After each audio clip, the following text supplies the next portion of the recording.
और क्वेश्चन पूछा है आईआईटी बॉम्बे ने गेट 2021 में इलेक्ट्रॉनिक्स ब्रांच में, इलेक्ट्रॉनिक्स एंड कम्युनिकेशन ब्रांच में, और क्वेश्चन पूछा है कंसीडर द नेटवर्क सिग्निफिकेंट एक नेटवर्क गिवन है जहां पे सारे के सारे independent voltage and current sources available है। द वैल्यू ऑफ V0, ये V0 की वैल्यू आपसे पूछी है इन वोल्ट। यहां ध्यान रखना कहीं मिली वोल्ट नहीं हो जाएगी तो आंसर निकाला गलत कर दिया पुट करते टाइम पे, तो यहां पे यूनिट कन्वर्जन काफी ध्यान रखना, यूनिट किस यूनिट में आपसे पूछा है, रेडियन में, आरपीएम में, सारी चीजों का ध्यान रखना। देखिए गाइस, ये जो क्वेश्चन है ना, इसमें पहले हम लोग क्या करेंगे, रुस्तम की टेक्निक से सॉल्व करेंगे, और बाद में रंगीला क्या करेगा, रंगीला रॉक्स वो अपना टेक्निक दिखाएगा कि किस तरीके से 4-5 स्टेप जो रुस्तम ने लगाई, मैं मात्र 2 स्टेप में इस क्वेश्चन को सॉल्व कर दूंगा। ठीक है, तो चलिए सबसे पहले हम लोग क्या करेंगे कि रुस्तम की टेक्निक से सॉल्व करते हैं। तो सबसे पहले इस क्वेश्चन को लेकर आ जाते हैं साइड में। ठीक है, ये मैंने क्वेश्चन को इस साइड में कर दिया। ठीक है, अब हमें ये V0, रुस्तम ने सोचा कि क्या करते हैं, काम करते सर ने बताया कि सिंपल कहां दिमाग लगा रहे हो, ज्यादा दिमाग नहीं लगाना और सीधा ग्राउंडेड करना है ना। और देखो यहां पे क्या है, ये रेफरेंस नोड है, ये आपका क्या है, नॉन रेफरेंस नोड है। तो नॉन सॉरी ये रेफरेंस वेट अ मिनट, ये रेफरेंस नोड है, ये नॉन रेफरेंस नोड है, इसके बीच में कोई भी ये वोल्टेज अवेलेबल है, इस नोड का वोल्टेज वही रहता है। साइन कौन सा होता है, जो ऊपर वाला होता है, ये सारी चीजें मैंने फुल कोर्स में बता रखी है। तो ये कौन सा हुआ, V0, क्योंकि ये V0 है तो यहां पे कुछ भी अवेलेबल नहीं है, तो ये भी क्या हुआ, V0 हुआ, ये भी क्या हुआ, V0 हुआ। तो असल में ये एक ही नोड है, ये क्या है, असल में एक ही नोड है। तो यहां पे नोडल एक्सप्रेशन लिख देते हैं, नोडल लिख देंगे और एक ही अननोन है, निकल जाएगा। तो क्या करेंगे हम लोग, देखो यहां पे, तो V -4 divided by 1 kilo, kilo में है ना सारी चीजें, टाइम में किलो में, प्लस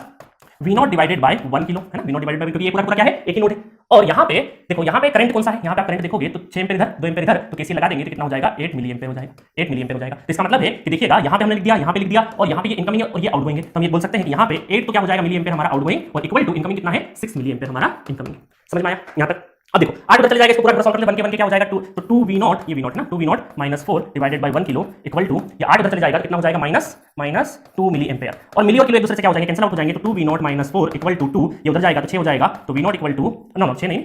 -2 + 4, ठीक है, डिवाइडेड बाय 2, तो कितना हो जाएगा, 2 divided by 2, that is 1 volt is the answer. तो ये रहा रुस्तम का टेक्निक। रुस्तम ने क्या किया कि सिंपल नोडल पे गया, नॉन रेफरेंस और रेफरेंस नोड के बीच में वोल्टेज था, तो उस नोड का वोल्टेज बना दिया, और यहाँ पे आपको करंट, एक करंट उधर जा रहा है, इस ब्रांच में उसने क्या किया, करंट लगा दिया। कई बार, बहुत बार क्या होता है एग्जामिनेशन हॉल में, ये केसीएल दिमाग में कई बार थोड़ा सा लेट स्ट्राइक करता है, ठीक तो जाएगा, बट कई बार वो सोचता है कि यहाँ से यहाँ तक कैसे लगाएंगे, यहाँ कैसे लगाएंगे। स्टूडेंट बहुत तरह के स्टूडेंट होते हैं, सबकी मानसिकता बताने की कोशिश कर रहा हूँ। ठीक है, तो यहाँ पे आपको अलर्ट रहना है कि 8 मिली एम्पीयर एक सोर्स इधर जा रहा है, इधर जा रहा है, यहाँ पे केसीएल लगा के हम लोग करंट आइडेंटिफाई कर सकते हैं। चलिए अब देखिए यहाँ पे कि अगर हम ये क्वेश्चन किसको दिया जाता,